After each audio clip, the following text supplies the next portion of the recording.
ก้อยยำบางม่วงแล้วพี่น้องเนาะมื้อนี้น่ากินแห้งไงเด้เป็นอยู่บ่อยู่แถวก้นหมูกระทะฮะหมอกระทะบ่มีอยู่วะบ้านเขามีข้าวคั่วบ่สักค่อยปะหมอกระทะอันไหนเติมกับข้าวคั่วน้ำเนาะโอ้เถื่อน้อยพอจังเลย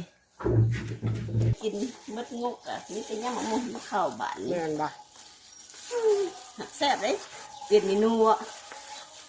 ยกขึ้นแน่ยกขึ้นสิยกขึ้นโอ้สวยน้อยเนาะ